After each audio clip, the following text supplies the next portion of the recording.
Let's call our work session to order. Madam Clerk, would you read the roll, please? Mr. Jacobs, Mr. Morrissey, Here. Mr. Powers, Here. Mr. Lind, Mr. Amos, Here. Mr. Schmidt, Mr. Welper. Here.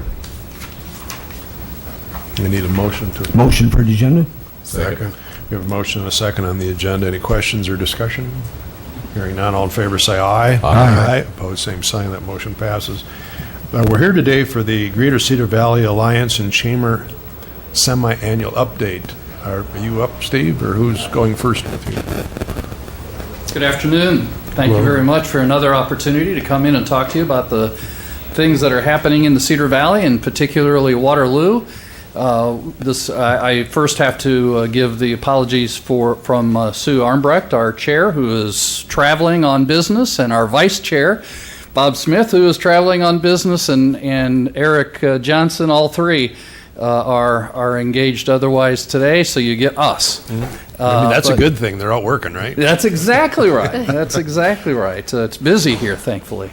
But you'll have updates today from Lisa and Wes. Okay, great. On TechWorks particular, and then a chance to answer any questions that you might have. Okay.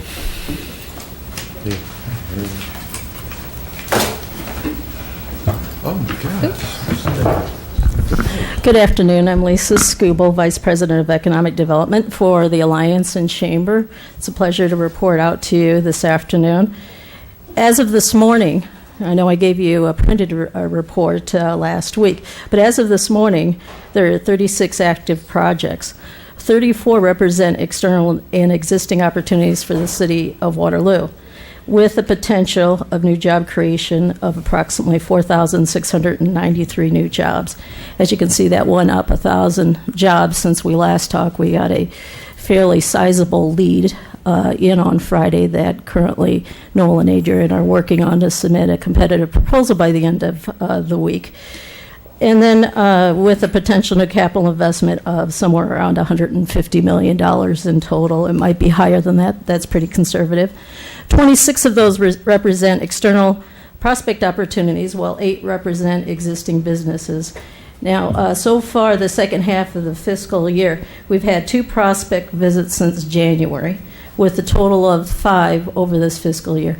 And that's a huge jump from previous years. Some years we just don't have any because of the economy just isn't moving along.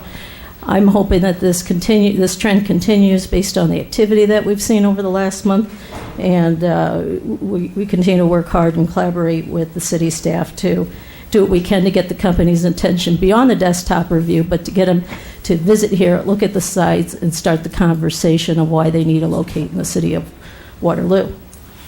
Since our Fulfilling the Vision campaign at the Alliance and Chamber started, and that's period of between 2013 and 2016, of the company's projects that we've worked on in Waterloo, a total of about $162 million in new capital investment has been committed or is being committed by existing businesses and new companies coming to the Cedar Valley area.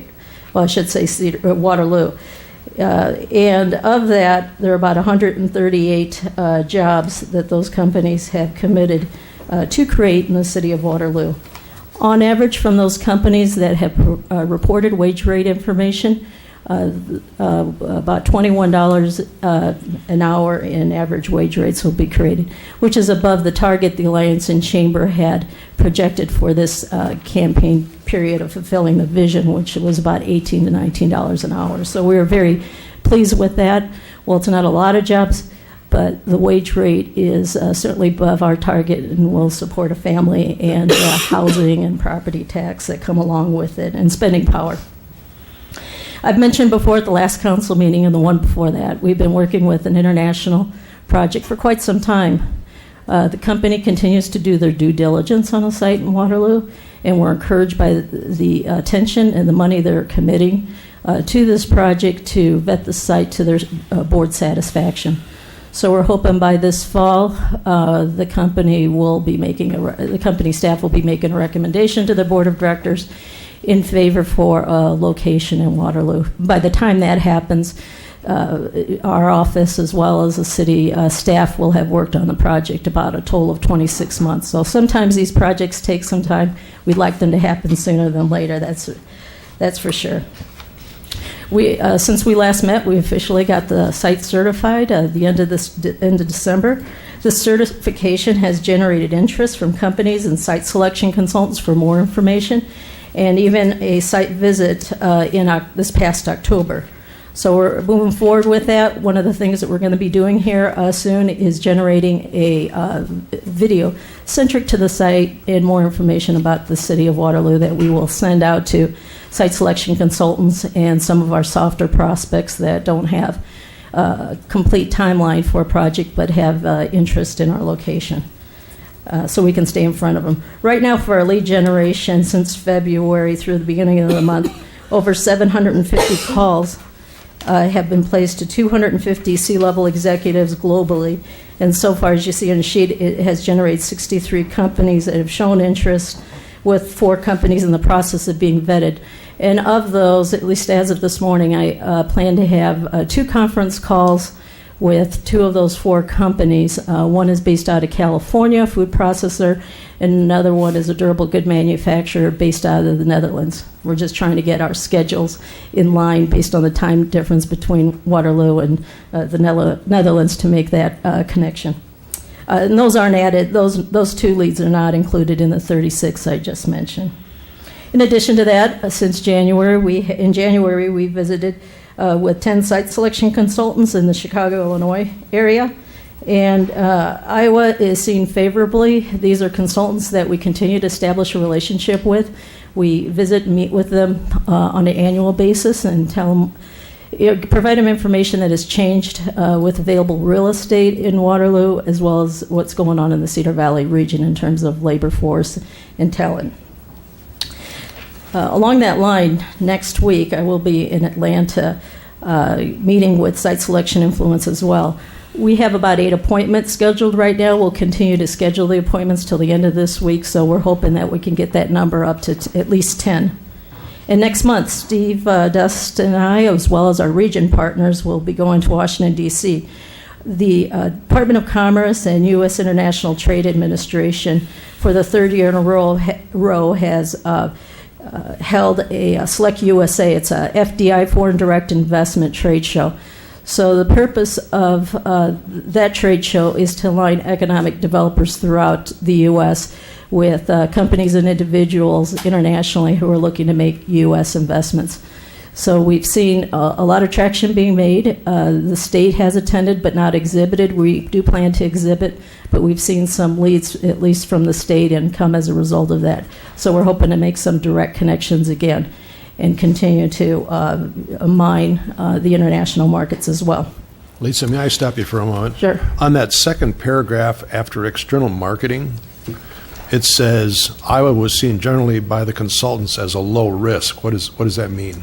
Well, some locations are a higher risk. Like right now, those consultants were based in Chicago, and right now they don't see Illinois, the state of Illinois, as being favorable to businesses. They haven't made a budget like in a year and a half. And so for companies to want to go in from outside of Illinois and make an investment, it's seen as very risky, versus Iowa, which is pretty stable and has been stable, is seen as the least risk-adverse location.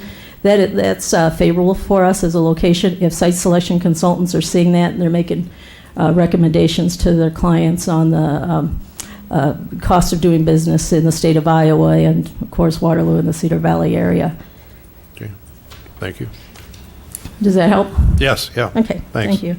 And then for startup and early stage business investment, we continue to work with our entrepreneurship community, collaborating with the co-working space over at ID8 and helping to market that space as well. So we're really putting together, and Mayor Hart has been involved with some of those meetings.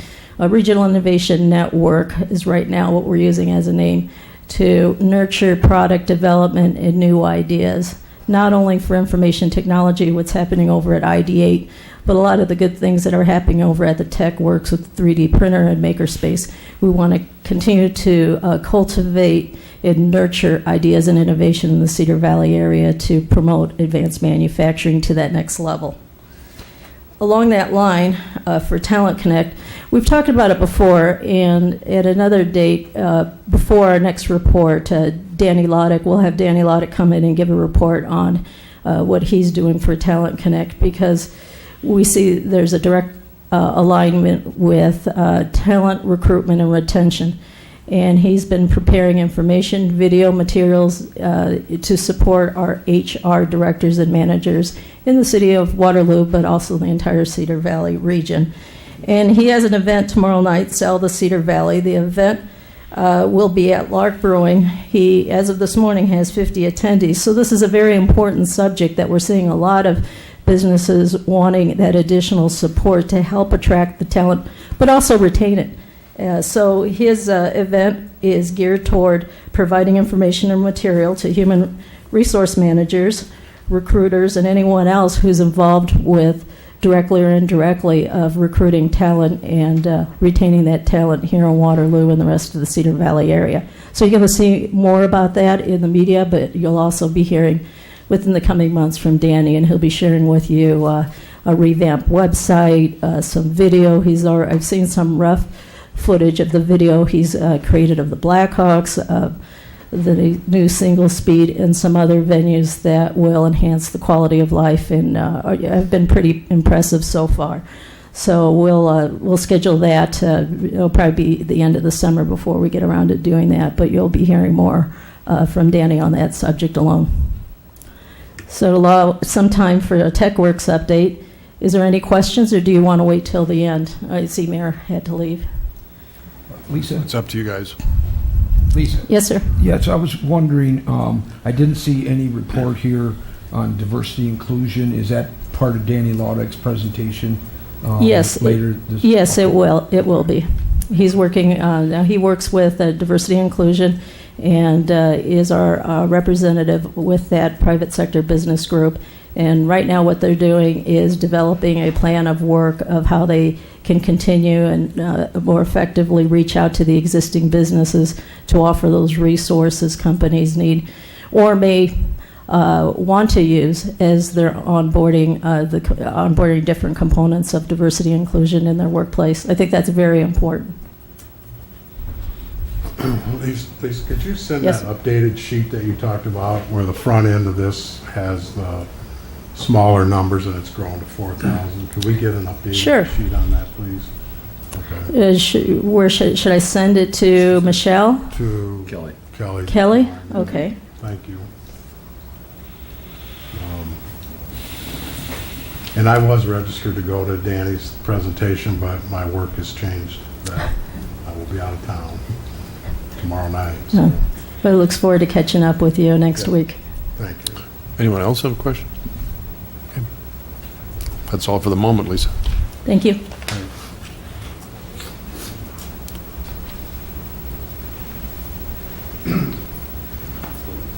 Good afternoon, I'm Wes James. I guess it's my turn.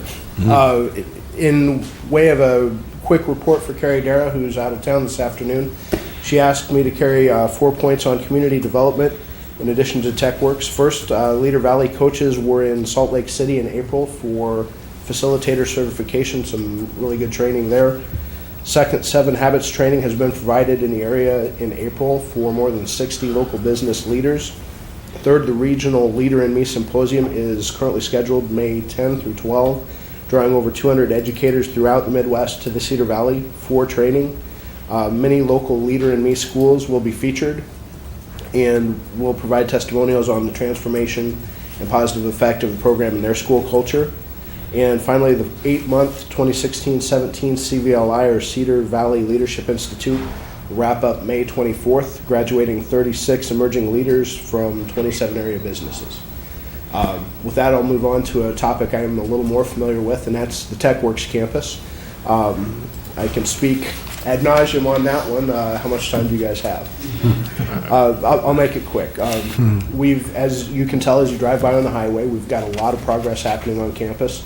The last few years have been really good for us, and we continue to be moving in the right direction. We've got progress with a solar canopy. The design has been reviewed, and everyone's settling in. It looks like we will have solar canopies on the hotel parking lot with a significant electrical contribution to the hotel, potentially even some electricity for Tech 1. Second, in the Tech 1 building, we've got some new tenants. You may or may not have visited and seen the new digs, but the Cedar Valley Alliance is now on second floor, occupying the south 6,000 square feet. Fantastic facility. Second, the UNI Metal Casting Center has expanded their footprint on first floor with about 1,200 square feet, 3 new rooms for new equipment, and a student engineering center. And Natural Soy Products, a small soy-based lubricants and cleaner production company, is located in a small footprint lease on third floor, working on manufacturing soy products. And lastly, on leases, we're working with a prospect, a potential tenant, for a lease of the remaining office spaces and several of the remaining lab spaces on third floor. On the hotel project, Tech 2, as you can see, the project is continuing full force, over 100 contractors working every day. Windows are done. The last exterior brickwork is being completed. The interior is coming together. We're on schedule for a late summer opening. And a hotel manager, Kim DeGood, has been named. She most recently opened a Marriott Courtyard in Green Bay, Wisconsin, and is well acclaimed with some success in opening other Marriott Courtyard hotels. Thank you. Mr. Mayor, if I could, I just want to make a comment that I went to the metal castings and Maker's Mark the other day, and in the metal castings area at the Tech building, it's a really cool opportunity for millennials and creating this community of high-tech young people wanting to get involved and engaged, making things such as public things for the community, also creating things for themselves with 3D printers. I think it's a tremendous asset that's kind of a hidden secret that we should be promoting as much as we can, but the community of young people was pretty cool to watch and see how that was coming together. Thanks. Yeah, they were bragging, a post on Facebook was bragging about graduating the first set of metallurgists coming out of that facility this graduation. That's a pretty impressive place, and we're with you. That is going to set Waterloo and the Cedar Valley apart from most other locations in the country as it relates to additive manufacturing and its application to the manufacturing environment. I did want to touch on a couple of other. Well, first of all, if any of you have not had a chance to tour the Tech 2 project yet, I believe Kim is going to accommodate tours every Thursday morning. So if you, we'll get you her contact information, and anybody who wants to take that tour, she's willing to do that every week at this point. The only thing that would mess that up is if they have some kind of a critical mission critical item going on in the building, but she wants to get everybody through that wants to see what's happening.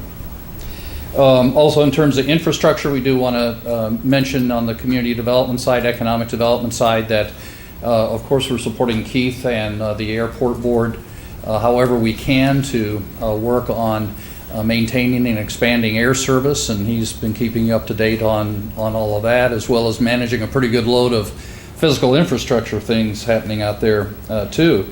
Broadband is important to all of us. We have met with a couple of our current providers over the last few weeks to get updated ourselves in terms of the capacities that they offer us.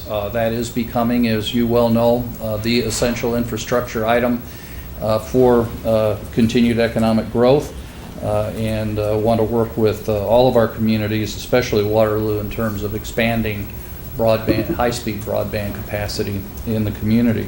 An interesting note on something that Wes talked to you about, the natural soy products operation opening in TechWorks. It's going to be a growing operation, and the owner has a special emphasis on hiring those returning from incarceration. to get a second chance. And if you come over to our place right now, you meet a great young man who's in exactly that position, who's doing work for him and us in the Tech 1 building. So we appreciate the chance to come over and answer any other questions that you might have. Oh, I do have one more thing that I want to add. The mayor may talk about it later. The mayor and I serve on a subcommittee of the Iowa Workforce Board that deals with unemployment in the minority communities. That's something that we have to attack. We've been named as one of the pilot communities to participate in their effort to reduce minority unemployment, along with the Future Ready Iowa work to increase the certification, the post-secondary certifications held by Iowans. So those two things in tandem, we believe, will have an impact in the Cedar Valley. We're having our first listening session tomorrow evening. It's 5:30 to 7 at the Payne AME Chapel Church. So we would invite anybody who has input to give us on that issue, to give us some time. Tomorrow night there'll be another one, I think, on the 31st at the Waterloo Center for the Arts. Same time, too. Same time, yes. Thank you very much. Thank you, Steve. Do we have any questions? So, Mr. Morris? No. Never mind, I was going to make. All right, please do. Motion to adjourn. Second. Thank you. All in favor? Aye. Opposed? We are adjourned.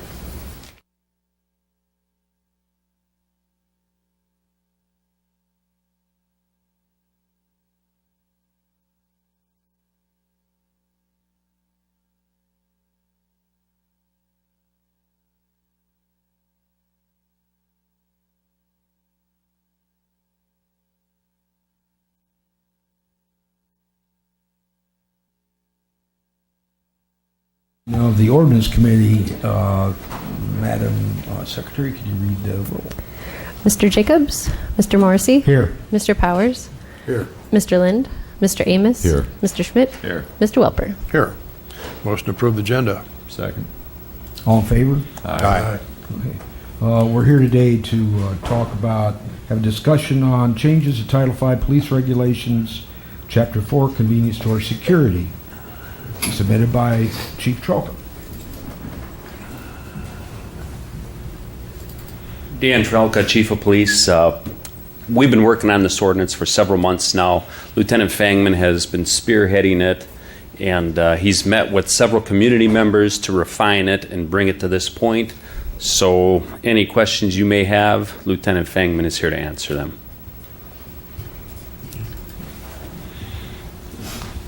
Good afternoon. Hello. Hello. If you recall, presented this several months back, and then at the suggestion of Mr. Schmidt, we decided to hold meetings with various business owners. Mr. Schmidt and Mr. Powers attended all those with me. We ended up having the overall meeting with everybody. It turned a little hectic because certain businesses had different needs. So we then divided it up into convenience stores, hotels, just smaller segments to try to deal with the issues on a simpler basis. Seemed to work out well. In the end, they had two primary concerns about this ordinance. First and foremost, it was asking for 30 days of video storage. We did compromise and drop that down to 15 in the revised version. They were pleased with that. The second one was having multiple cameras on the exterior of their businesses. We worked with them, and we then dropped that down to requiring just one camera outside to the general area wherever their customers would be parking. So those were the two biggest criteria that they complained about. And I do have a list. I'll just read off a few other modifications. I'm also making assumptions that you guys kind of recall what the original ordinance said back in the day. Basically, the original one also said one camera per cash register. I then changed that to one camera for every 15 feet of cash registers. So the big box stores obviously could get multiple registers in for that. If somebody was in violation of the ordinance, PD would have to consider mechanical failures, loss of power that the business has no control over before we could issue any citations. All these were requested by the businesses. And from a liability standpoint, several of the business owners were concerned about, well, if they're recording, they're going to be liable if something happens. So I made a section in here to where they're not required to watch the video live, nor are they required to play back the video looking for any potential issues that may affect their business in a negative manner, whether criminal or civil on their part. Then I added in there'd be no fees to the business when the police department were to conduct a random inspection if we so chose. We review the standards of the equipment every 5 years instead of the originally proposed 3 years.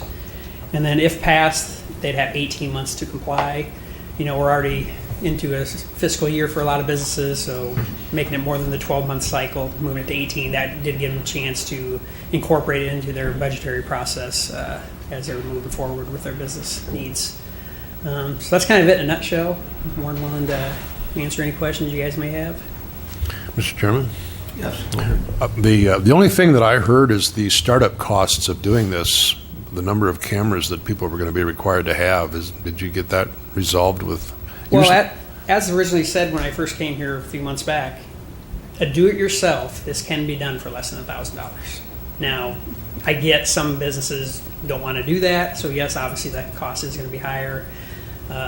For instance, Mr. Manning, his big thing is for his restaurant on Ridgeway and Kimball there, he's going to have to run electrical to get his camera outside, So obviously there's going to be expense to that also. So do it yourself for the camera system installed typically could be done for less than $1,000, just like I said back when this first started. I think I was hearing from motel owners.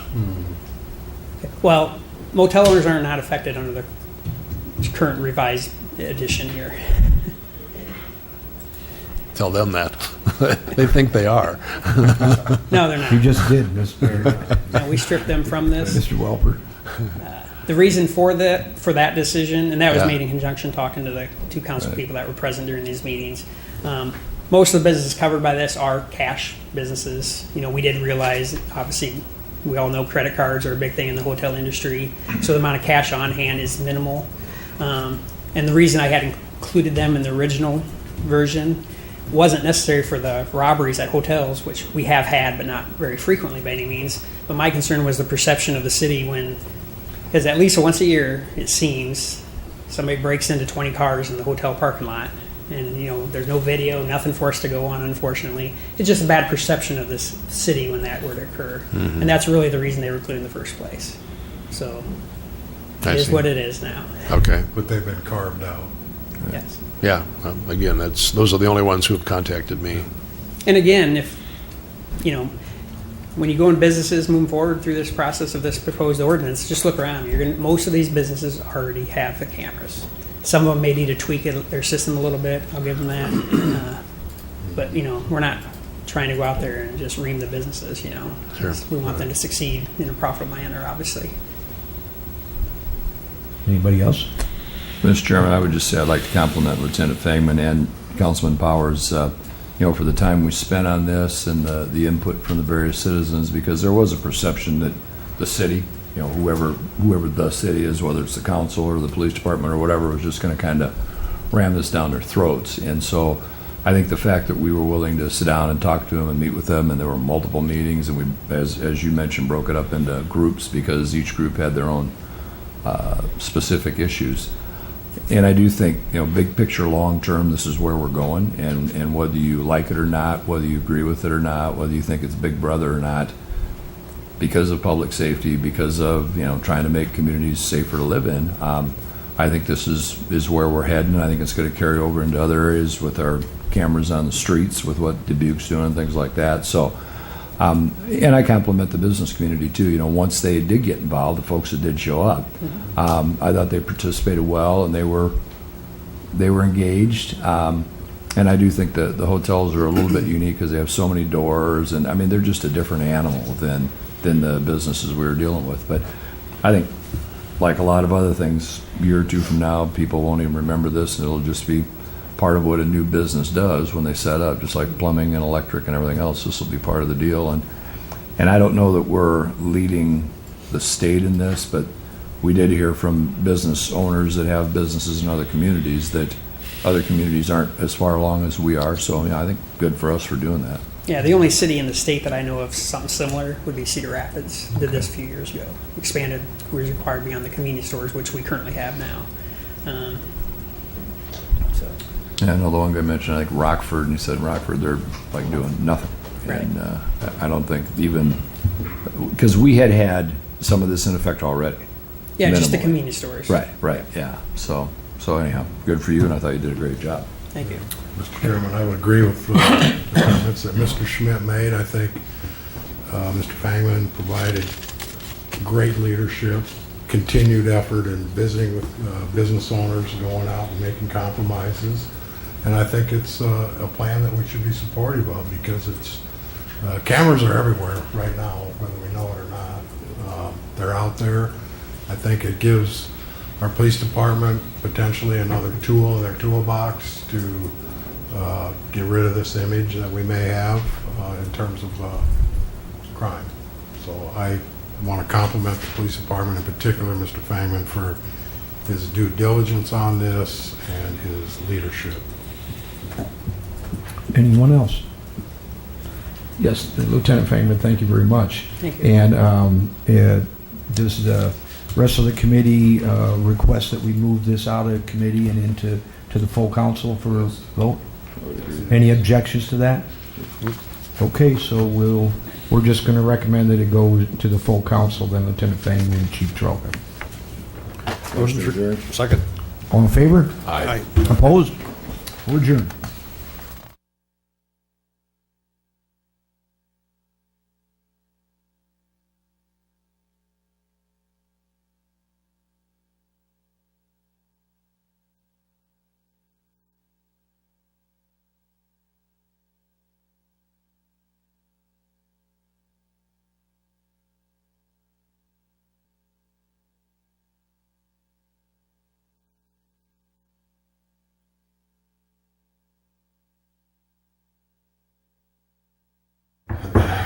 Okay, I'm going to call the Boards and Commission Committee meeting to order.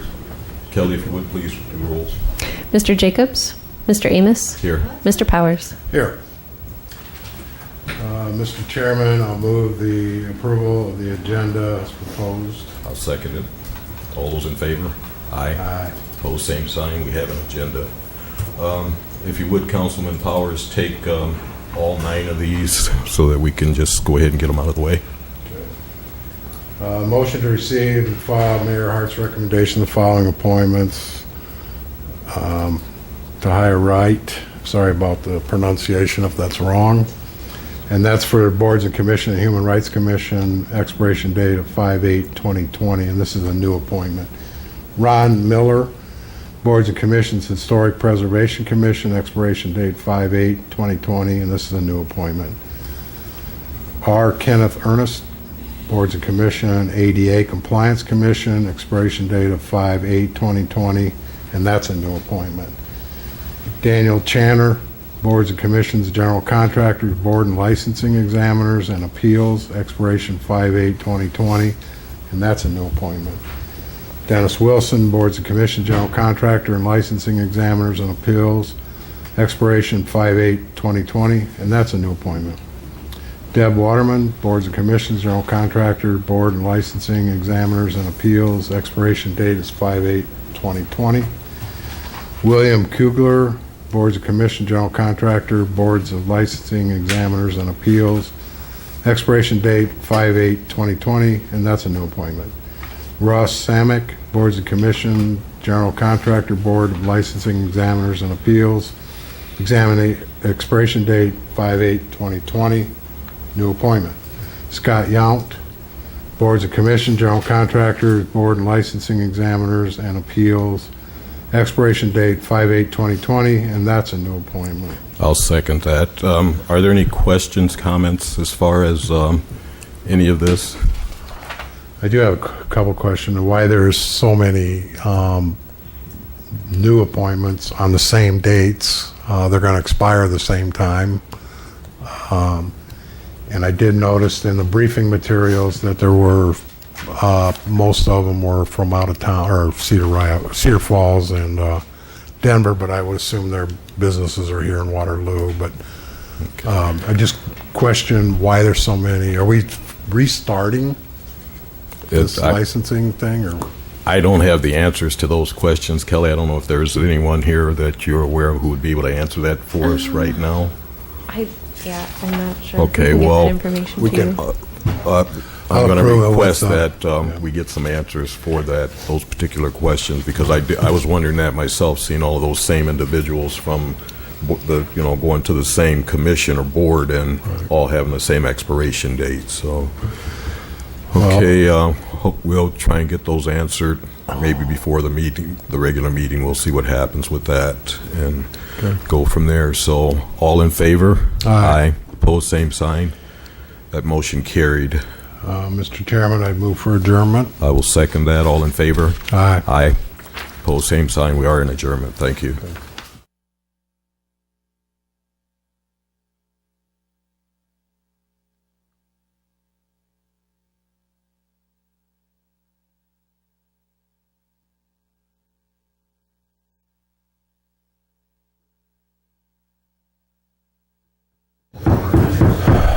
Let's call our Finance Committee to order. Madam Clerk, would you read the roll, please? Mr. Jacobs? Here. Mr. Powers? Here. Mr. Welper? Here. Mr. Chairman, move the approval of the agenda and the minutes of May 1st, 2017 as proposed. Second. We have a motion and a second on the agenda and minutes. Questions? Hearing none, all in favor say aye. Aye. Opposed, same sign. That motion passes. Travel request. Will somebody take the first four items? Mr. Chairman, Police Officer Eilers, Class Midwest Gang Investigation Association 2017 Conference. Destination is Wisconsin Dells, Wisconsin. The dates are May 21st through the 24th, and the amount not to exceed $249.06. Permission to seek bids for uniforms per local union contract number 177 and number 238 annual uniform allowance. Permission to scrap unrepairable public works equipment.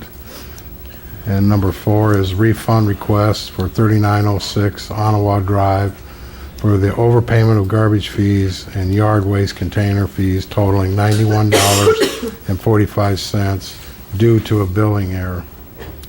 Second. We have a motion and a second on those first four items. Any questions or discussion on any of those?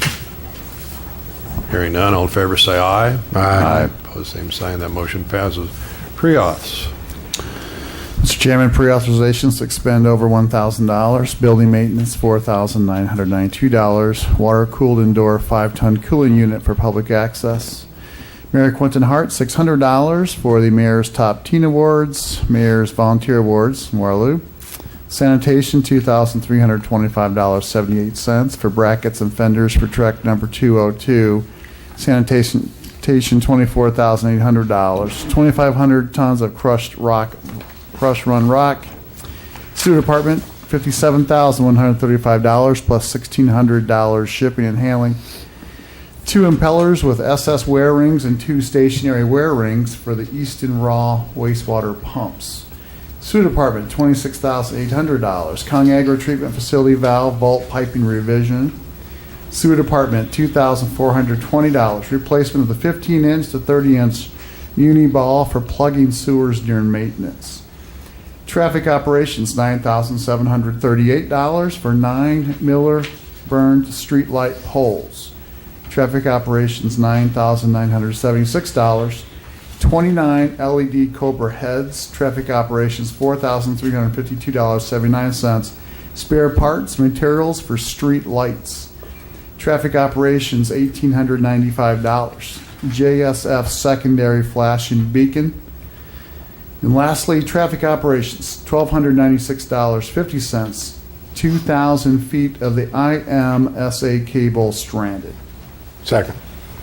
Okay, we have a motion and a second on the pre-auths. Any of those items, questions, discussion?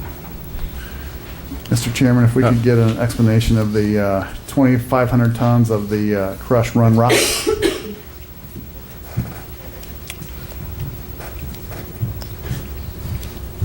Sandy Greco, Interim Public Works Director. That is for the yard waste site. We are expanding that, and we're using asphalt crushings at base, and then we're bringing in the big rock to put on top of that. Thank you. Thank you. We've run out of room. Any other questions? Hearing none, all in favor say aye. Aye. Opposed, same sign. That motion passes. There are no budget line item amendments this evening, but we do have the bills. And the bills are $1,378,978.14. That's 1,378,978.14. Second. Motion and a second on the bills. Questions? Hearing none, all in favor say aye. Aye. Bills are paid. Motion to adjourn. Second. Got a motion and a second on adjournment. All in favor say aye. Aye. We are adjourned. Thank you.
Good evening, everyone, and welcome to our May 8th City Council meeting.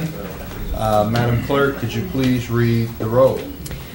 Mr. Jacobs? Here. Mr. Morrissey? Here. Mr. Powers? Here. Mr. Lind? Here. Mr. Amos? Here. Mr. Schmidt? Here. Mr. Welper? Here. All right. Now it's our opportunity for a moment of silence. You can either stand or sit. It is your choice. So please join me in a moment of silence.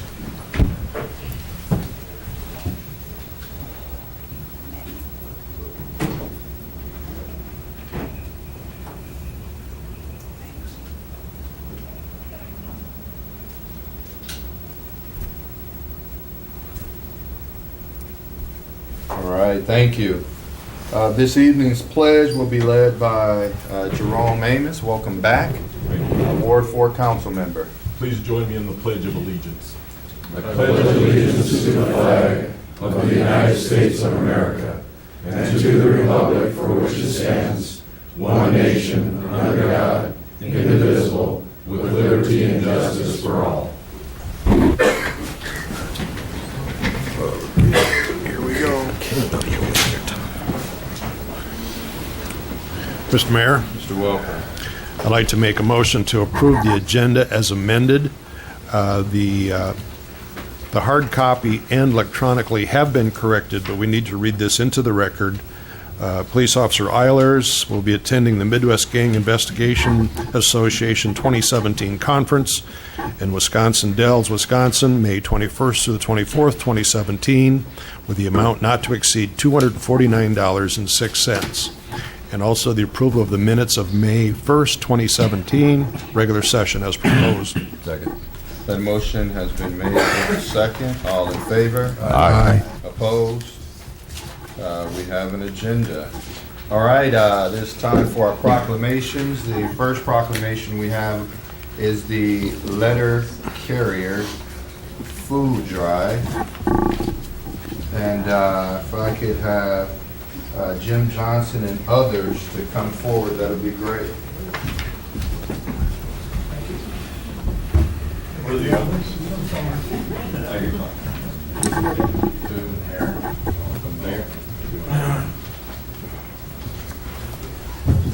Stuff right here, I don't write. You can do the stuff up here. This is right. All right. All right. City of Waterloo, Iowa proclamation. Whereas every year on the second Saturday in May, letter carriers across the country collect non-perishable food as part of the nation's largest one-day food drive, distributing the donations to local food banks. And whereas the letter carriers Stamp Out Hunger food drive is just one example of how letter carriers work to make a difference in the lives of those they serve, as more than 1 billion pounds of food have been collected since 1991's pilot program. And whereas we would like to recognize all letter carriers for their hard work and their commitment to their communities. All of the food collected in our community stays in our community, and we support the carriers' efforts to help those in need in our community. Now I, therefore, Quentin Hart, Mayor of the City of Waterloo, do hereby proclaim Saturday, May 13, 2017, as Letter Carriers Food Drive Day. So tell us a little bit about that day. Okay, well, thank you very much for the recognition. We really appreciate that. Any word that we can get out is very helpful for the community. We would like to have everybody have their non-perishable foods. You'll be getting a bag in your mail on Wednesday. Fill the bag up, put it by your mailbox by 9:30 in the morning on Saturday, May 13th. Myself, all the carriers, we have many volunteers, many high school students, many of the local unions, the food bank, St. Vincent de Paul, Salvation Army. We have many people helping out. We're looking for a big turnout of food collection. The only thing we want to stay away from is glass products. But anything else non-perishable, we'd love to have it. We really appreciate it. All right. Thank you so much. And hearing about 1 billion pounds worth of food since 1991 is very heart inspiring. So we thank you for your service, your dedication, and giving back to our community. Thank you, gentlemen. Thank you very much.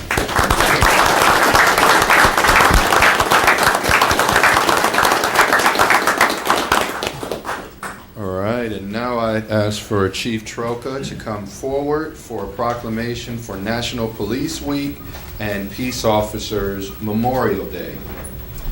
All right. City of Waterloo, Iowa proclamation, National Police Week, Peace Officers Memorial Day. Whereas the Congress of the United States of America has designated the week of May 15th through May 21st, 2017 as National Police Week, and May 17th of this year to be Peace Officers Memorial Day. And whereas the law enforcement officers are guardians of life and property, defender of individual right to be free men and women, warriors in the war against crime, and dedicated to the preservation of life, liberty, and the pursuit of happiness. And whereas it is known that all too often police officers are killed in the line of duty nationwide, our community joins with other cities and towns to honor all peace officers everywhere. Now, therefore, be it resolved that I, Quentin Hart, Mayor of the City of Waterloo, do hereby proclaim the week of May 15th through the 21st, 2017 as National Police Week, and order all flags on city facilities be flown at half-staff on May 17, 2017, on Peace Officer Memorial Day. So very special occasion, somber, but yet gives us an opportunity to celebrate the dedication of our peace officers. Then, Chief, would you tell us a little bit more? You bet. Thank you, Mayor. Thank you, Council. As a matter of fact, this week, myself and several other officers, as well as Officer Little's family, are taking a trip out to D.C. because Officer Little is going to be put on the police officer memorial wall. He suffered a cardiac arrest several hours after handling his calls in Waterloo, and one of those calls was a shooting, and his death was attributed to his duties as a police officer, so he is being added to the wall. So we're honored to do that and represent the city of Waterloo. In addition, we would like to invite the community to our local memorial event next week, Wednesday at 10 o'clock in the morning at Veterans Memorial Hall, and we appreciate the proclamation, Mayor, and thank you.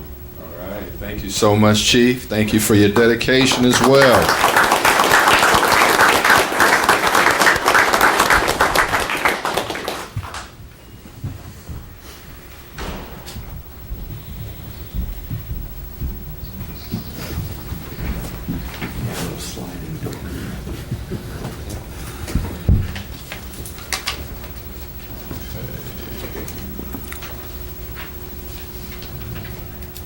Now we will have oral presentations. Oops. We have a recognition of Todd Maldry as May 2017 Team Member of the Month. Todd, where you at? All right. We want to thank you for your support, your dedication to the city of Waterloo, your hard work, and your efforts in being an example for all of us to follow. So congratulations.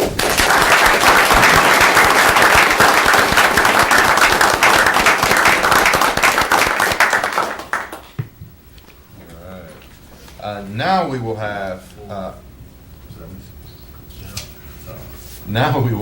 oral presentations, and we did have someone that called in to speak, and it's Cody Leisman, I believe, with Intercog, and the topic is bicycling. So it's all yours. Okay.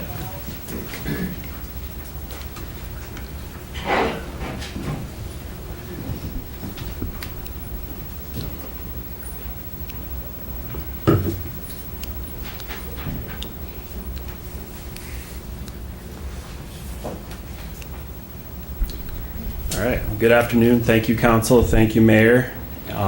It's summertime, and May is National Bike Month.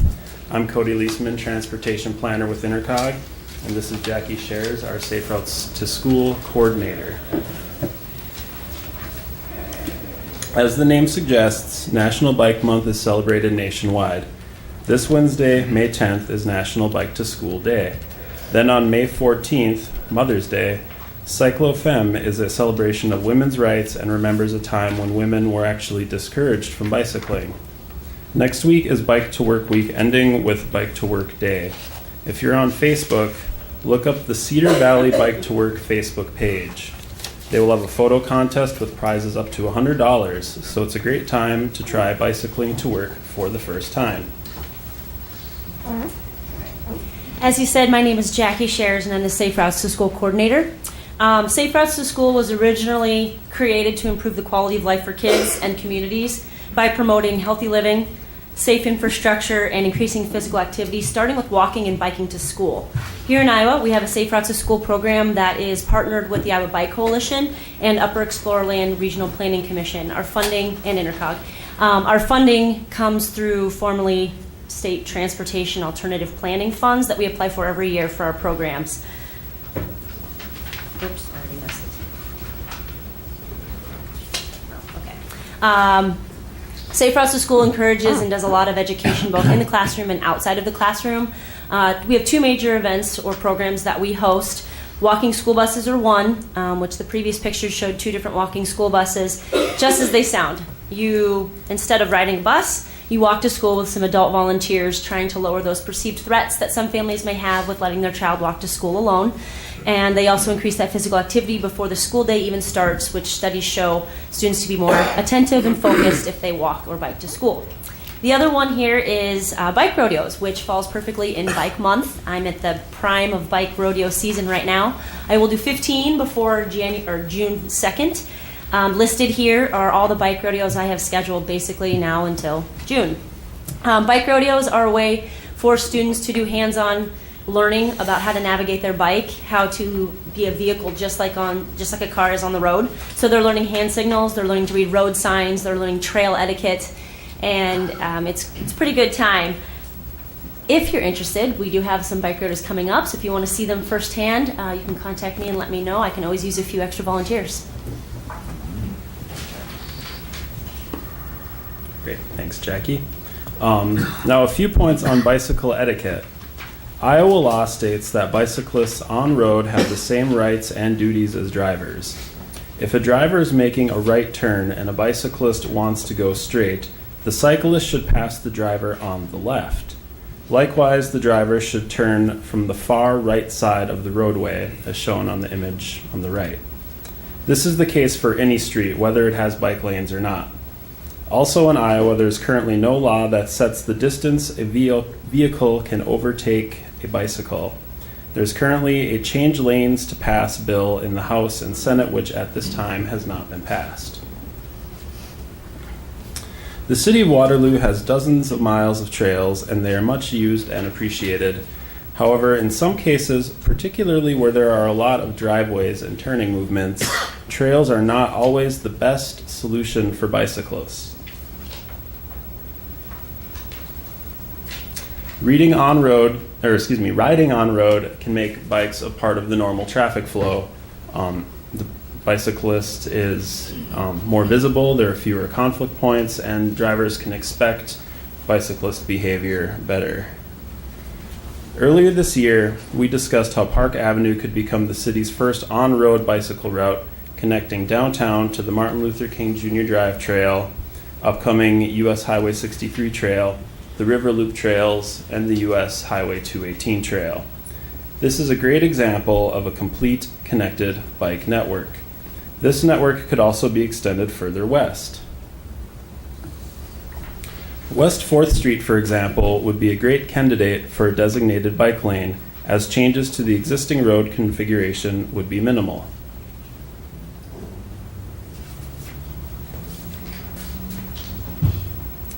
A sort of de facto bike lane already exists near Allen Street.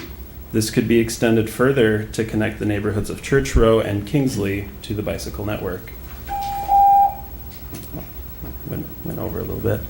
A couple more slides. In the opposite direction, West 5th and 6th Streets have a lot of room for design flexibility. Yeah, you seem to have more like a work session conversation about biking. If you're representing Intercog, I would probably think this conversation would be one that would fit a work session where you can do 10, 15 minutes or so there can be some direct engagement. So we're going to have to ask you to give you a couple more seconds, but Yep. we're going to have to keep moving. Yep, thank you so much. The last slide, the city's bike network could be expanded further without costly improvements or upkeep by using low-volume neighborhood streets. These streets would not require any pavement markings at all, and routes could be designated with simple low-cost bike route signage. So there's our information. Thanks again for your time. All right, thank you, Tony. All right, it's also open mic time. If you have some ideas or wisdom you wanted to depart on the council, it's your opportunity. Hi, Mayor. Hi, Council. Jim Chapman, 224 Birch. I got a question. How much longer is the city going to be mowing property that we don't own? And I'm talking about Baltimore Field and probably Williston. I think that transaction was in 2014, if I'm not mistaken, and we're still mowing the property over there that a developer owns. So I guess the taxpayers are footing the bill for mowing private property. That's the way I look at it. So I guess my question is, how much longer are we going to do this, and how many more properties are we doing? Any other questions beside that? Nope. All right. No?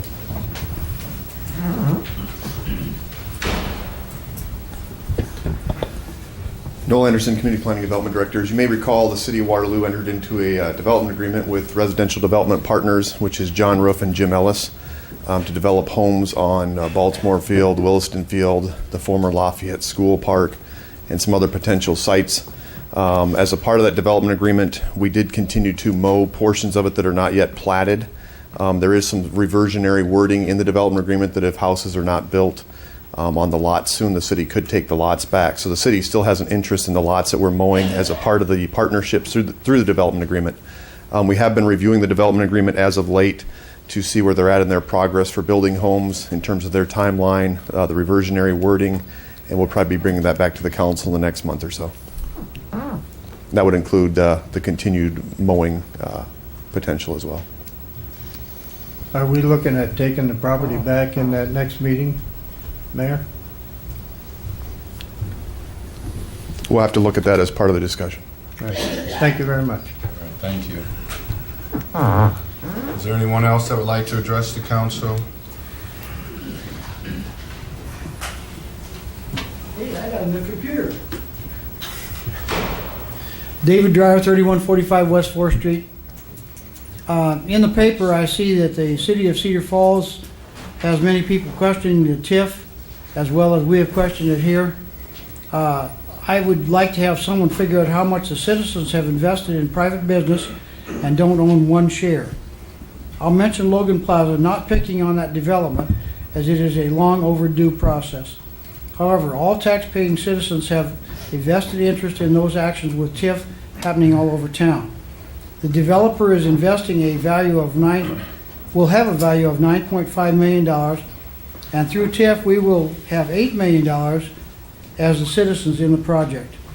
I wouldn't mind that, but remember, the developer after 8 to 9 years has a real value of $9.5 million, and we get the property tax from it. However, it's going to take a lot more years than that for the taxes paid at 100% to make up $8 million. Thank you. Thank you. Is there anyone else that would like to address the council?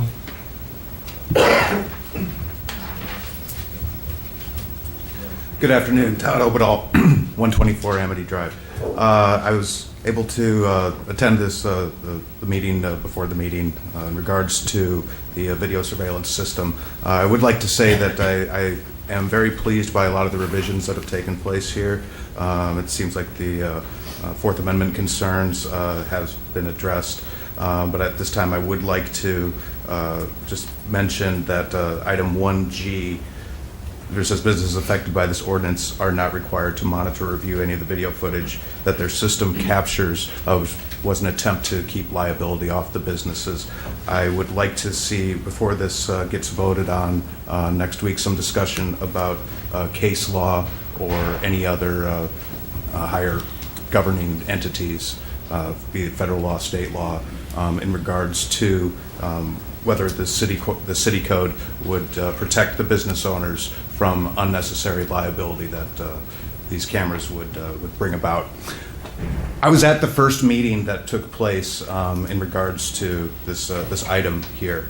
I believe there were about 20 people there, and all of them were business owners except for two, me and a gentleman who identified himself as a lobbyist for the hotel-motel industry. And he stated clearly at that time that his only concern was to have the hotels, motels excluded from this ordinance. It was also discussed at that meeting that the main concern, one of the main concerns, was the amount of vandalism that was taking place in parking lots at hotels, and that was driving up our crime numbers, and that wasn't good. It seems now that the hotels and motels have been excluded from the new ordinance. Congratulations to the lobbyist. I would like to keep any sort of ordinances that are put forth, especially dealing with requiring businesses, requiring citizens to take actions that we be sure that we are applying this equally across everyone, and it's not just people that have access or people that have money invested for someone to advocate for them to get their wishes taken care of. We need to make sure that we are attracting businesses here and not driving them away.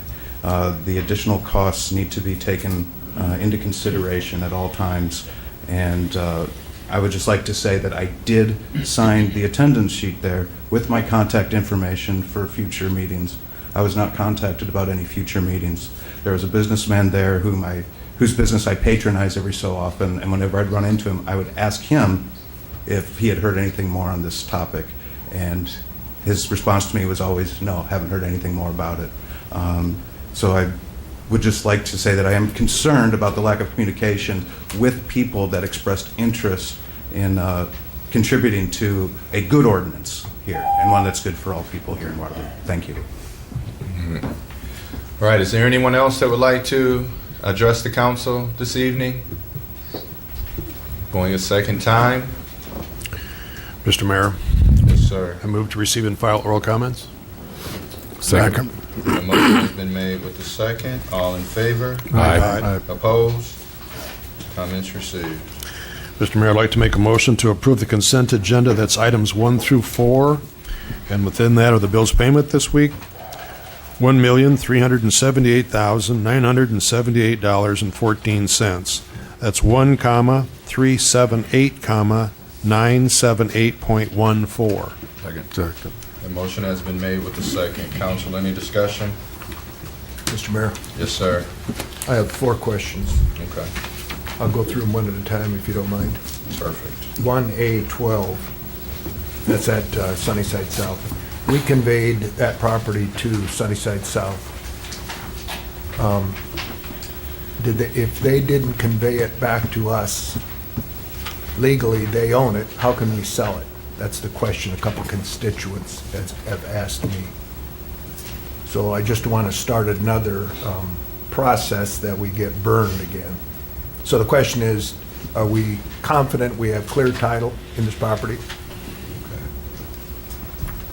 All right. Should I keep going or should I do one? Yeah, I'm taking notes. Okay, 1A13. The question somebody asked me is this for asphalt that's removed from our street reconstruction process? And who owns that asphalt? Do we own that asphalt, or does the contractor own that waste? 1A14, we're setting a budget amendment, but I guess it's for the public hearing. It would be nice if we had a kind of a preview of what that's for. Is it to reduce the budget, increase the budget, whatever? Okay. And then the last one is 1B3, D, E, F, G, H, I. Are we replacing the whole board of general contractors, licensing, examiners, and appeals? Are we replacing all those people? That was a question, again, a constituent had. I don't know how many people are on that board, but that seems like a lot of people to be appointed at one time.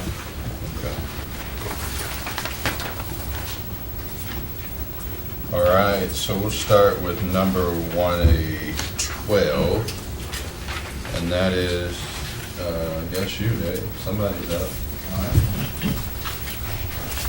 Yeah, Dave Zellifer, City Attorney. Can everybody hear me all right?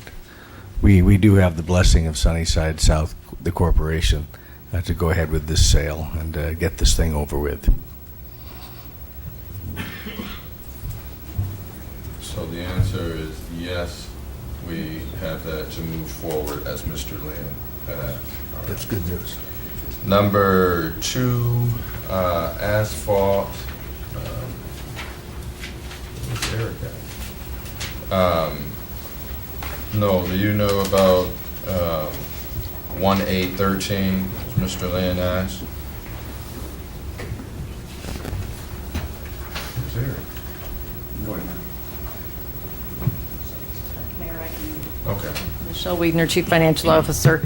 I believe that the city owns those, and so we store them, and when we have a pile of that, then we hire a contractor to crush it so that we can lay it Okay. That's my understanding, and we would need to verify that with engineering, but that is my understanding. Okay. So, and if there's any change from that, Sandy, can you email council and let them know as well, unless you got the answer?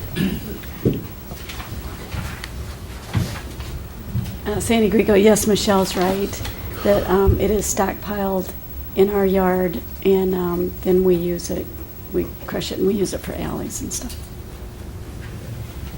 Thank you.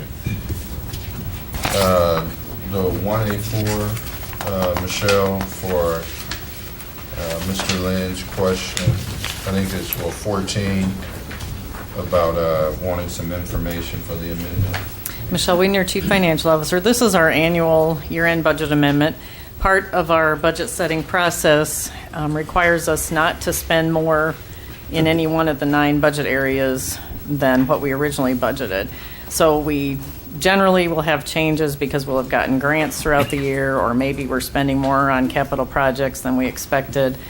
I'm still compiling information, so we do not have a 5th Monday in May, so we need to, unless you want to call a special meeting, we need to approve the budget amendment on May 22nd.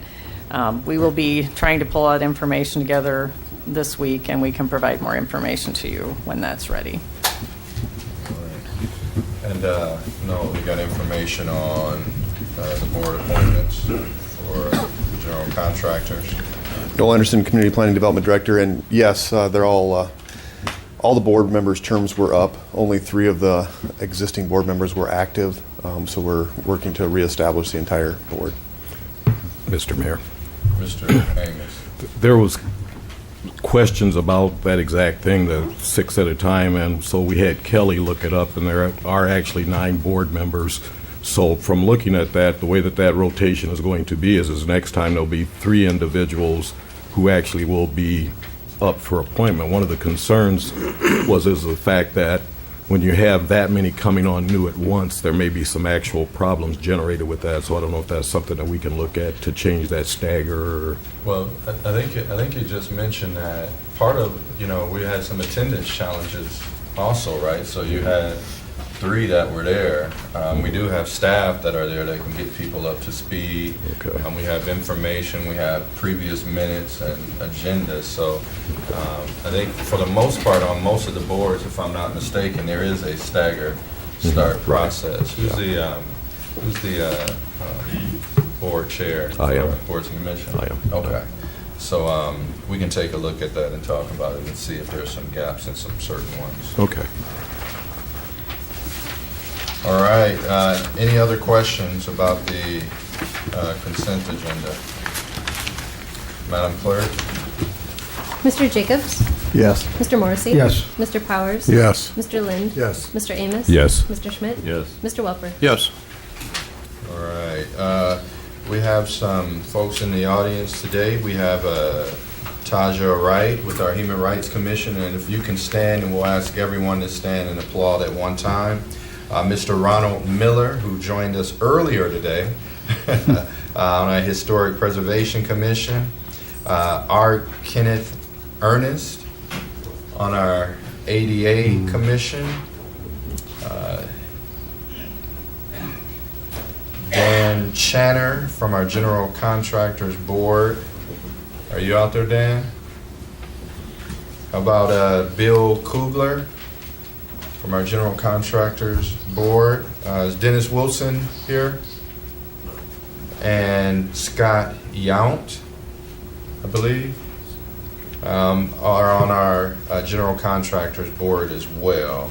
And I don't think Deb Waterman or Ross Samick is here, I believe. So we want to first and foremost thank you so much for agreeing to serve on our boards and commission. It's a heavy responsibility, but taking a look at your information, you're more than qualified. So we look forward to a long and great partnership in this effort. So thank you all.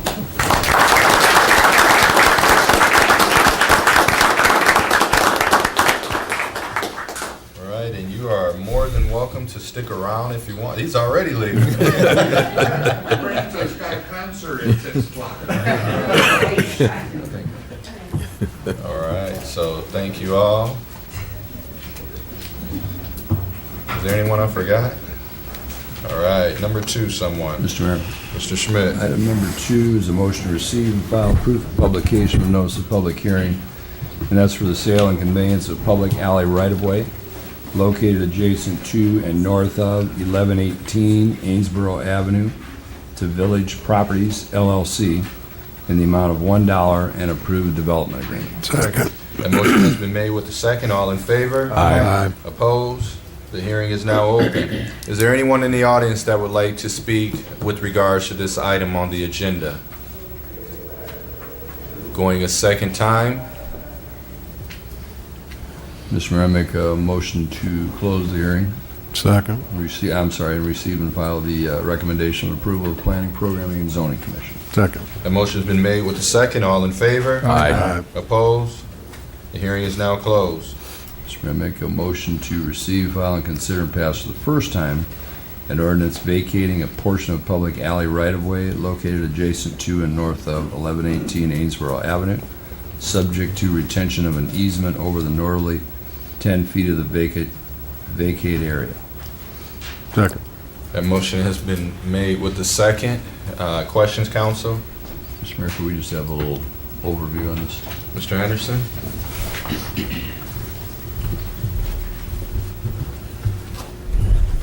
Noel Anderson, Community Planning Development Director. Village Properties LLC, which is Jason Strelo, owns property on both sides of the alley to be vacated, which is approximately 16 feet by 126 feet long. They've invested about $400,000 into their existing commercial building to the south. They'll be investing about another $33,000 into the paving and improvements to the alley to use it primarily as an entrance to their parking lot. There were no other users of this portion of the alley. There's another alley section that will still be L-shaped throughout the rest of the block. So there not appear to be a public need for this alley. It'll definitely go well with the redevelopment of their commercial site and his continued use of the residential property he owns to the north. So no special treatment here and not precluding any of the neighbors from any of their use or anything, correct? That is correct. Thank you. All right, other questions? Madam Clerk? Mr. Morrissey? Yes. Mr. Powers? Yes. Mr. Lind? Yes. Mr. Amos? Yes. Mr. Schmidt? Yes. Mr. Welper? Yes. Mr. Jacobs? Yes. All right, item carries. Mr. Mayor, I make a motion to suspend the rules. Second. Motion's made with the second. Madam Clerk? Mr. Powers? Yes. Mr. Lind? Yes. Mr. Amos? Yes. Mr. Schmidt? Yes. Mr. Welper? Yes. Mr. Jacobs? Yes. Mr. Morrissey? Yes. All right, item carries. Mr. Mayor, I make a motion to consider and pass for the second and third times and adopt the ordinance. Second. Motion's been made with the second. Madam Clerk? Mr. Lind? Yes. Mr. Amos? Yes. Mr. Schmidt? Yes. Mr. Welper? Yes. Mr. Jacobs? Yes. Mr. Morrissey? Yes. Mr. Powers? Yes.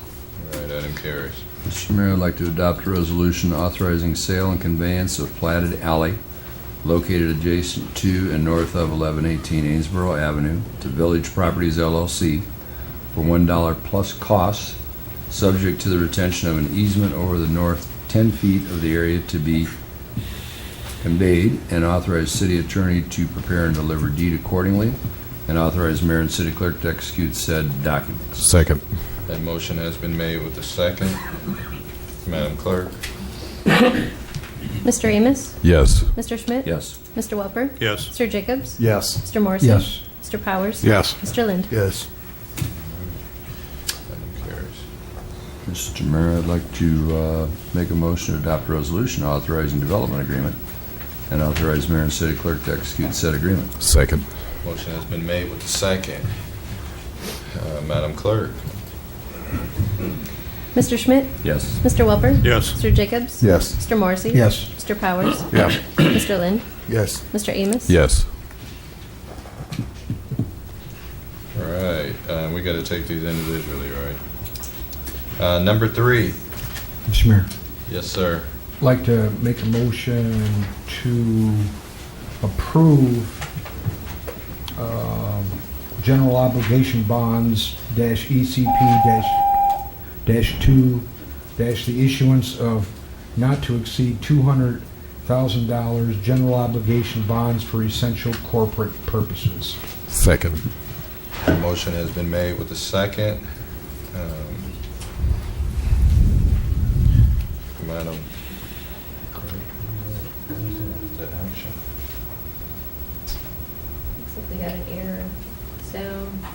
looks like the title is repeated.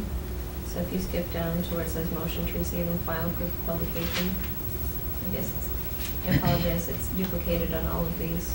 Yeah, where's the action? Mr. Mayor, Yes, sir. I'd like the motion to receive and file proof of publication, notice of public hearing on the issuance of E, capital C, capital P -2 not to exceed $200,000 general obligation bonds for essential corporate purposes. Second. That motion has been made with the second. All in favor? Aye. Opposed? The hearing is now open. Is there anyone that would like to speak to this particular item? Good afternoon, David Deeds, 922 Mulberry Street. Just a quick question, and I'm not sure, since this is several different issuances that make up the overall CIP budget, bond budget, I'm assuming, I don't know which one it belongs under. So if you tell me to come back in a later issuance public hearing, I can do that. But otherwise, my question is specifically is those related to the community planning and development bond amounts. Just a couple of quick things. I see that the Rath Tax Increment District has a $397,000 bond or CIP request in that, which is assuming is being funded by bonds. What's that for? All right. Well, you got a series of questions? It's actually, well, no, they're two questions, actually. Both from community planning and development. Again, I'm not sure which bond issuance the question falls That's why I under. want to eat both of them, and then we'll Yep. answer them. The second question is the $300,000 for demolition and housing incentive. We borrowed $500,000 last year, of which I think we all know a part of that is, I'm assuming part of that is being used for our Walnut Neighborhood Development Agreement. Part of it was used for the $175,000 plus that we spent to demolish 17 houses in the last 3 months. My question is how much of the $500,000 is spent last year, and what's the primary split do we expect of the $300,000 we're borrowing this year? Is it mostly incentive? Is it mostly demolition?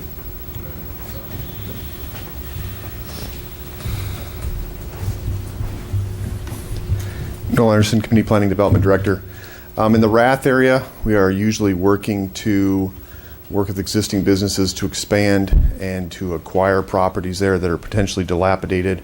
We also have some potential cleanup areas in there, being some brownfields. So we're generally looking for redevelopment opportunities, acquisition opportunities, and helping existing businesses in the Rath area. With the other funds, we have gone with kind of a combination with those to help eliminate nuisances where they can help for housing redevelopment and demolition activities. And obviously those are guided by which projects are moving to the front the most. We have also instituted the Waterloo Housing Improvement Program, which is to match funds for the workforce housing program by the state. So a portion of those also go to those types of development to bring new housing here. And I'm sorry, I have a quick follow-up related to that same topic, and maybe it's probably, maybe Michelle, directed to Michelle, Ms. Weaver, I'm sorry. Sorry. What's the term of the bonds that we're using for demolition, and what's about approximately we expect the interest rate to be out on those bonds? Michelle. Michelle Weidner, Chief Financial Officer. I think the demolition money will be 15-year bonds, and I don't have a guess for you on the interest So rate just to today. clarify, we're asking people that will live in Waterloo for the next 15 years to pay for our demolition today. We are. Okay, fair enough. That's all I need. All right. Any other questions? Mr. Mayor. Well, you're after we close it. David Dryer, 3145 West 4th Street. My question pertains to number 3, 4, 5, 6, 7, 8, 17, 18, and 19. I'm confused, I guess, because when you total up the first batch, you end up with $5.8 million. And then when you get to 17, 18, and 19, it asks for $20.945 million. How much are we borrowing? And you can't borrow your way into prosperity. Is that your only question? That's double face, I guess, yes. All right. Thank you, Mr. Dry. How much are we borrowing? To answer this question. Michelle Weidner, Chief Financial Officer. We are planning to borrow $18.1 million in new money, and then there'll be approximately another $2.8 million in refunding bonds that will also be paying off prior bonds. As we've discussed in other years, the hearing authority, while it's related, we don't necessarily get that to be exactly the same amount as the bond issues. We did hold our first essential corporate purpose bond hearing on March 9th for a larger amount, so all the amount we will sell will be covered under these hearings. So we're borrowing our way into prosperity. Thank you. We're not cutting our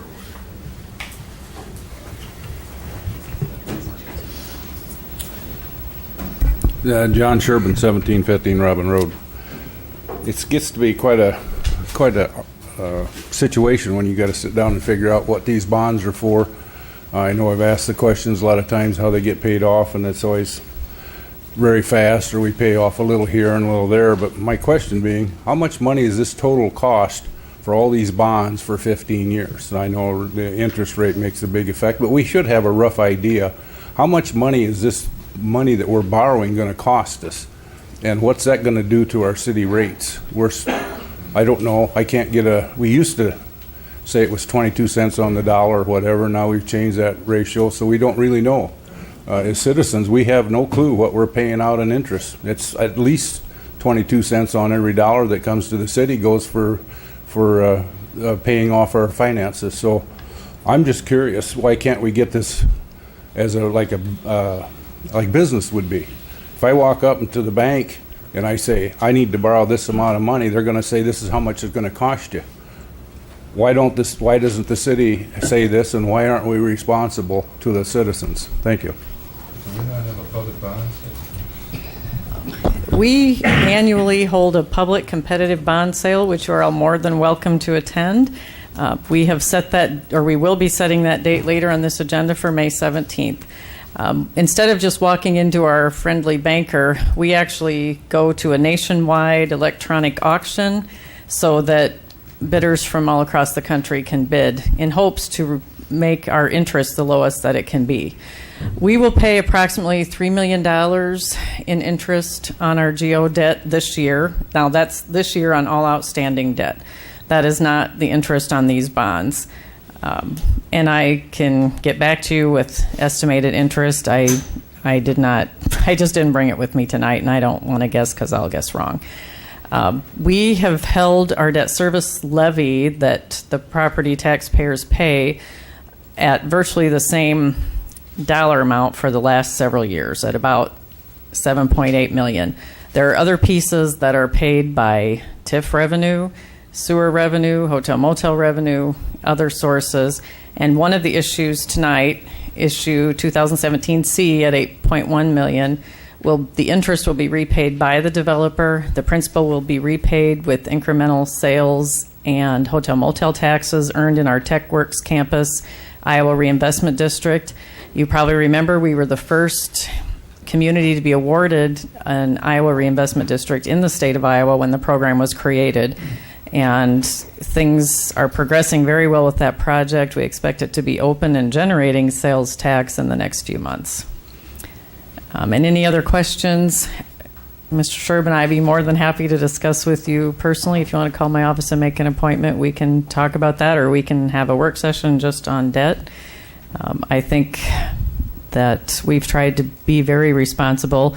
I don't know how many of us citizens in the city of Waterloo have been able to purchase a home without a mortgage, but I think the proper way to look at the city's debt is that this is our mortgage on the fixed assets that we purchase. This is not credit card debt. We do not borrow money to pay salaries or operating expenses.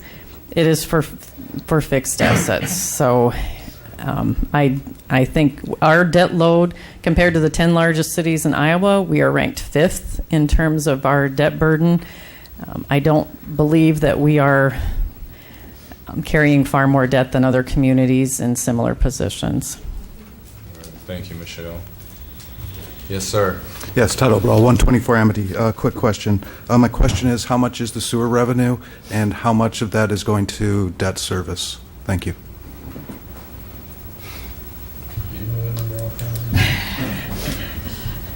Pop quizzes are hard.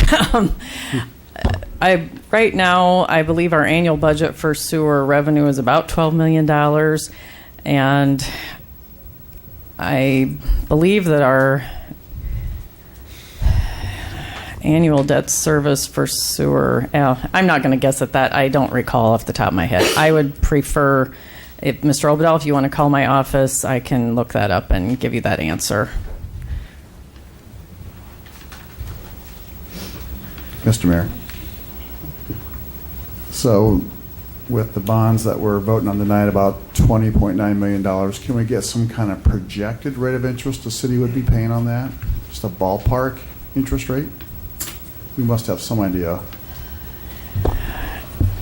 A year ago, we sold bonds at a rate of 1.71%. It was the lowest we've had probably in history, probably at least in the last 20 years and probably in the last 30. We know that the Fed has raised rates a couple of times. I would expect it to be some higher than that.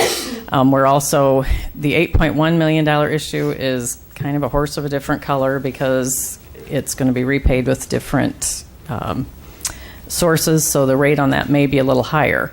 However, the developer is paying that interest, so it does not have a direct impact on our taxpayers. I just, I assume we're going to be somewhere in the range of 2.5%. I would hope lower than that, but that is purely an estimate today. We'll know better in another week or so. All right, thank you. All right, let's open. Who read this? Mr. Mayor? Yep. I'd like to make a motion to close the hearing and receive and file oral comments. Second. Motion's been made with the second. All in favor? Aye. Opposed? Mr. Mayor. Hearing is closed. Yes, sir. I'd like to make a motion to adopt a resolution to... Can we discuss? Don't we? He needs to read this into the, and then we'll get a second, and then we'll have discussion. Okay. Mr. Mayor? Yes, sir. I'd like to make a motion to adopt a resolution to institute proceedings to take additional action of issuance of said bonds. Second. A motion has been made with the second. Council questions. Mr. Lynn. Mr. Mayor, am I right? This action we're taking now, we've already done it for the Marriott, $8 million. Didn't we do that already months ago? Yes, that's a good question. We did hold the hearing for that as a part of the development agreement. That was actually approved by the council on September 8th, 2015. Okay. And then, Mr. Mayor, a couple weeks ago, we had a discussion about the lack of input by council on the CIP. So my question is, and at that time we were going to have a discussion, maybe another meeting, a work session or something, to maybe move some money around, or at least propose moving some money around. Are we still able to do that, even if we sell the bonds? Or after we sell the bonds, are we dead in the water? Just one thing before we get to that point. One thing I'm working on is a different process for our CIP. I've heard conversations, saw a meeting, but I'm put together a different process with time frames so that there can be a little bit more engagement as well as this year. So that's one thing. And with regards to if money's, is it some discretion with departments or? We are approving the general purposes of the bonds tonight. We can move around amounts within the same hearing. Otherwise, we could spend some attorney fees and publication fees and actual hold official reallocation hearings to move money if we're moving different types of money that's sold in different hearings. Sure. Okay. All right. Okay. That answers my question. Thank you very much. All right. Thank you. Madam Clerk. Mr. Welper? Yes. Mr. Jacobs? Yes. Mr. Morrissey? Yes. Mr. Powers? Yes. Mr. Lind? Yes. Mr. Amos? Yes. Mr. Schmidt? Yes. All right. Number 4, please. Mr. Mayor? Mr. Welper. Number 4 is a motion to receive and file proof of publication of a notice of a public hearing on the issuance of GCP-3 not to exceed $700,000 general obligation bonds for general corporate purposes. Second. Motion's been made with the second. All in favor? Aye. Opposed? The hearing is now open. Is there anyone that would like to speak to this particular item on the agenda? Going a second time. Mr. Mayor, I make a motion to close the hearing. Second. A motion has been made with the second. All in favor? Aye. Opposed? The hearing is closed. Mr. Mayor, I'd like to adopt a resolution to institute proceedings to take additional action of issuance of said bonds. Second. A motion has been made with the second. Council questions? Madam Clerk. Mr. Jacobs? Yes. Mr. Morrissey? Yes. Mr. Powers? Yes. Mr. Lynn? Yes. Mr. Amos? Yes. Mr. Schmidt? Yes. Mr. Welper? Yes. All right, item carries. Somebody take number 5. Mr. Mayor. Lynn. Mr. Mayor, move to receive and file proof publication of notice of public hearing on the issuance of GCP-4, not to exceed $700,000, general obligation bonds for general corporate purposes. Second. Motion's been made with the second. All in favor? Aye. Opposed? The hearing is now open. Is there anyone that would like to speak to this particular item on the agenda? Going a second time. Mr. Mayor, I move to close the hearing. Second. A motion has been made with the second. All in favor? Aye. Opposed? The hearing is now closed. Mr. Mayor, I move to adopt a resolution to institute proceedings to take additional action of issuance of said bonds. Second. A motion has been made with the second. Council, any questions? Madam Clerk? Mr. Morrissey? Yes. Mr. Powers? Yes. Mr. Lynn? Yes. Mr. Amos? Yes. Mr. Schmidt? Yes. Mr. Welper? Yes. Mr. Jacobs? Yes. Item carries. Number 6, please. Mr. Mayor. Mr. Morrissey. I'd like to make a motion to receive and file proof of publication of notice of public hearing on the issuance of GCP-5 not to exceed $500,000 general obligation bonds for general corporate purposes. Second. A motion has been made with the second. All in favor? Aye. Opposed? Hearing is now open. Is there anyone that would like to speak to this particular item on the agenda? Going a second time. Mr. Mayor. Mr. Morrissey. I'd like to make a motion to close the hearing. Second. A motion has been made with the second. All in favor? Aye. Opposed? Mr. The Mayor. hearing is now closed. Mr. Morrissey. I'd like to make a motion to adopt a resolution to institute proceedings to take additional action of issuance of said bonds. Second. A motion has been made with the second. Council questions? Madam Clerk?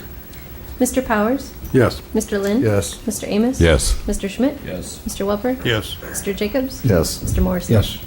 All right, that item carries. Number 7. Mr. Mayor. Mr. Welper.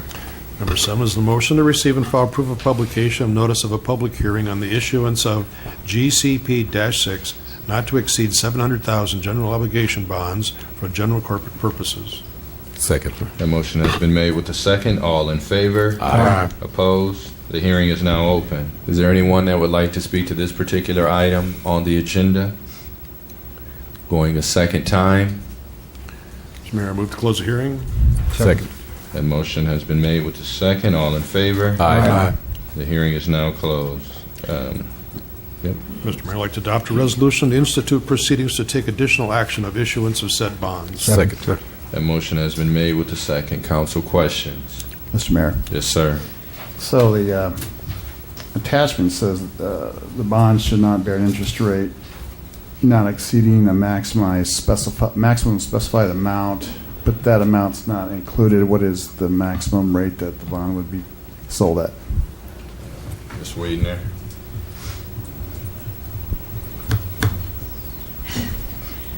I believe that legal rate is like 9%, something that's from, we need to have the bond attorneys explain that to you. There was a case law that required that. But in any event, we would not even sell the bonds if we were in that range because we couldn't afford to repay them. But I don't think that's an issue. So when we have the opening, somebody can explain that too. I can get that information to you. All right, thank you. Any other questions, council? Madam Clerk? Mr. Lynn? Yes. Mr. Amos? Yes. Mr. Schmidt? Yes. Mr. Welper? Yes. Mr. Jacobs? Yes. Mr. Morrissey? Yes. Mr. Powers? Yes. All right, number 8. Mr. Mayor. Mr. Lynn. I move to receive and file proof of publication of notice of public hearing on the issuance of ECP/UR-7 not to exceed $3 million general obligation bonds for central corporate purposes. Second. A A motion has been made with the second. All in favor? Aye. Opposed? The hearing is now open. Is there anyone that would like to speak to this particular item on the agenda? Going a second time. Mr. Mayor, I move to close the hearing. Second. A motion has been made with the second. All in favor? Aye. Opposed? The hearing is now closed. Mr. Mayor, I move to adopt a resolution to institute proceedings to take additional action of issuance of said bonds. Second. A motion has been made with the second. Council questions? Madam Clerk? Mr. Amos? Yes. Mr. Schmidt? Yes. Mr. Welper? Yes. Mr. Jacobs? Yes. Mr. Morrissey? Yes. Mr. Powers? Yes. Mr. Lind? Yes. All right, if someone can take 9, 10, and 11. Mr. Mayor, Mr. Morrissey. I'd like to make a motion to adopt a resolution awarding bid in the amount of $119,016.50 to Pritchard Auto Company of Britt, Iowa for the purchase of one 2017 service truck for the sewer department. Number 10, a resolution awarding bid in the amount of $29,802 to Bill Colwell Ford of Hudson, Iowa for one 2017 cargo van for the traffic operations department. And number 11, a resolution awarding bid in the amount of $231,250 to Cedar Rapids Truck Center, Incorporated of Cedar Rapids, Iowa for the purchase of one automated side load garbage truck. Second. A motion has been made with the second. Council questions? Anyone with questions? Madam Clerk? Mr. Schmidt? Yes. Mr. Welper? Yes. Mr. Jacobs? Yes. Mr. Morrissey? Yes. Mr. Powers? Yes. Mr. Lind? Yes. Mr. Amos? Yes. All right, those items carry. 12, 13, and 14, please. Mr. Mayor, Yes, sir. I'd like to make a motion approving final quantity adjustment for a net decrease of $90 for the fiscal year 2017 tree cleaning city composting site contract number 927 and authorize the mayor and city clerk to execute said document. Number 13 is a resolution approving completion of project and recommendation of acceptance of work performed by A1A Sandblasting, Marion, Iowa, at a total cost of $63,929.50 in conjunction with fiscal year 2017 Burns and Gates Park Pool Painting Project, contract number 923. Number 14 is a resolution approving completion of project and recommendation of acceptance of work for work performed by Wapsie Pines Lawn Care and Landscaping of Cedar Falls, Iowa, for a total cost of $17,060 for the fiscal year 2017 tree cleaning city composting site contract number 927. Second. That motion has been made with the second. Questions, anyone, about these three items? Madam Clerk? Mr. Welper? Yes. Mr. Jacobs? Yes. Mr. Morrissey? Yes. Mr. Powers? Yes. Mr. Lind? Yes. Mr. Amos? Yes. Mr. Schmidt? Yes.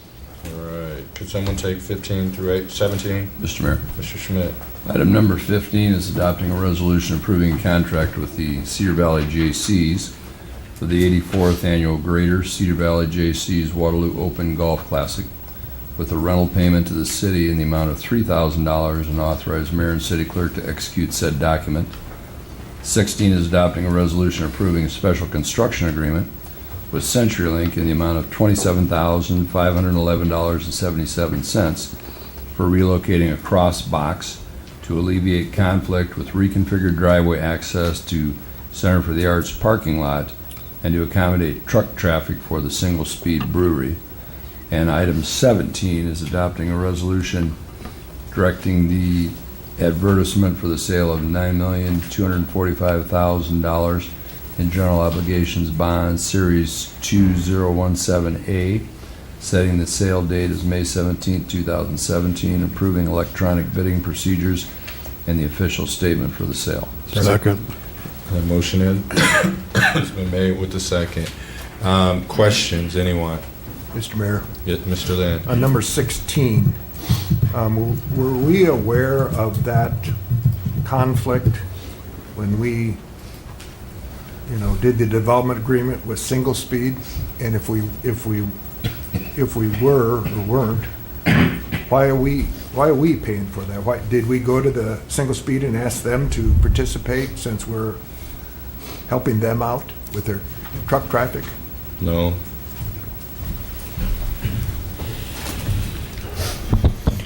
Noel Anderson, Community Planning and Development Director.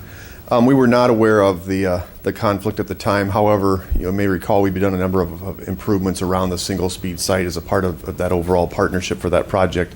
We were planning on a redevelopment of the entire Center for the Arts parking lot in the next few years.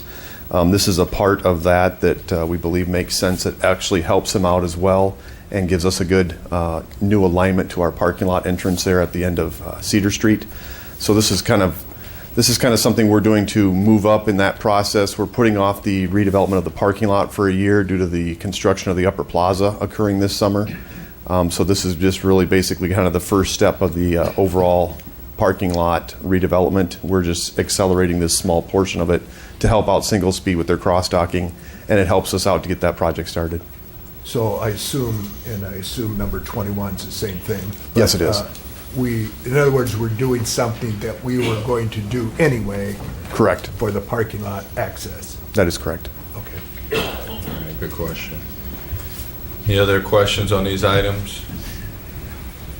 Madam Clerk? Mr. Jacobs? Yes. Mr. Morrissey? Yes. Mr. Powers? Yes. Mr. Lind? Yes. Mr. Amos? Yes. Mr. Schmidt? Yes. Mr. Welper? Yes. All right, item carries. 18, 19, and 20, someone. Mr. Mayor. Mr. I Lynn. move to adopt a resolution directing the advertisement for sale of $3,600,000 taxable general obligation bond series 2017B, setting the sale date as May 17, 2017, approving electronic bidding procedures and the official statement for the sale. Number 19 is adopt a resolution directing this advertisement for sale of $8,100,000 taxable general obligation bonds, Series 2016C, setting the sale date as May 17, 2017, approving electronic bidding procedures and the official statement for the sale. And number 20, I move to adopt a resolution approving sales agreement with Conference Technologies, Inc. to upgrade the public access television studio to digital high definition in the amount of $111,653.51 and authorize mayor to execute said document. Second. A motion has been made with the second. Council questions? Mayor and council, I apologize, but I have a typo in resolution number 19. Could you change that to series 2017C instead of 16? That's my mistake, and I didn't notice it earlier. Oh, okay. Should I read it again or Or just, just duly noted? or just do it? Yeah, if you just agree to it, just say Sure. duly noted. Okay. All right. Series 217C. And then who's second? Powers, okay. All right, yes, sir. Forrest Dillevue, 1725 Huntington Road. On item number 20, that money, is that paid for with cable franchise fee, or is that a tax levy, or where does that funding come from? Where's that coming from? Michelle Wiedner, Chief Financial Officer. I think that we are using GO bonds for that. We are or we are not? You said I think. We are using general obligation bonds for that. So we're bonding to support cable TV. Thank you. Mr. Mayor. Yes, sir. Isn't, following up on that item number 20, and I think this was even before Mr. Welper's time, when we originally got into the whole cable television business, I thought there was something called, I think it was called a PEG fee or something, that everybody paid a quarter or 50 cents a month or something like that. And I thought that money was supposed to be used specifically for these facilities. Am I mistaken? Does that ring a bell with anybody else? I remember the big fee. So, we do still receive the PEG fee. That's public education government channel that is paid by our franchisor. It's collected from each subscriber, 35 cents a month per subscriber. Over the years, the costs to operate the studio have grown, and the revenue from that has declined. It no longer covers all the operating expenses. It does not make sense to me to use this fee to cover capital expenses. We would then have to raise taxes to cover the operating expenses. So that is why we have chosen to use the PEG fee that we collect towards operations and to upgrade this equipment to the high definition using capital funds that we would typically use to do something like that. So the PEG fees don't cover our annual expense? Is that what I heard you say? That's correct. You would see that in your annual budget information. Yes. Thanks. Mr. Mayor? Yes, sir. As luck would have it, I got the Waterloo Cablevision franchise fee schedule in front of me for my inbox, and the PEG fee was $57,000, but the franchise fee was $676,862. Where does that money go then? The cable franchise fee is deposited to the general fund, so it supports general expenses. Since public safety are our largest operating departments, I would suggest it goes to support public safety salaries and expenses. Thank you. Fine, Tom. Thanks. All right. Any other questions? Madam Clerk? Mr. Morrissey? Yes. Mr. Powers? Yes. Mr. Lind? Yes. Mr. Amos? Yes. Mr. Schmidt? Yes. Mr. Welper? Yes. Mr. Jacobs? Yes. All right. Item 21, please. Mr. Mayor, Mr. Morrissey. make a motion approving change order number 6, extra work for $48,903.18 for the fiscal year 2016 West 2nd, Cedar, and West 3rd Street improvements, contract number 912. Second. A motion has been made with the second. Council clear on the additional extra work. Number 5. All right, we have a question. Mr. Mayor, David Dryer, 3145 West 4th Street. I just heard you say that the council was clear, but I don't think the citizens are clear about what those change orders were. And we get change orders, especially of this size. First, where does that money come from? Second, was the extra work needed now, or was it missed by someone in the first bid process? Maybe we should have contractors look at what they would make recommendations on, and then decide from their list of what we can or can't do and should do. Plus, hearing that is related to number 16, so now we're not only talking $49,000, we're talking another $28,000. All right. When I was about to ask Noel if you could elaborate a little bit on this in Eric's absence.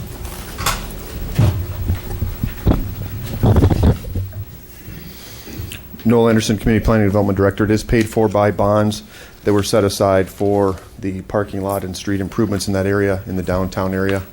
I know, looking at the fact that the contractor is there, this is extra work, so this is nothing that was missed. This is extra work that we're moving ahead with for the parking lot reconfiguration now, to help out single speed, based on the mobilization costs and time, plus the previous bids that were for quantity amounts that were received.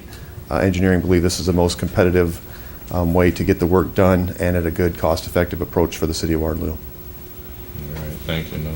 Mr. Mayor, my comment there would be that I'm getting tired of helping people that have money at my expense. Thank you. Madam Clerk. Mr. Mayor? Yes, sir. Can I ask Noel? Yes, sir. Just for clarification, Noel, quick question.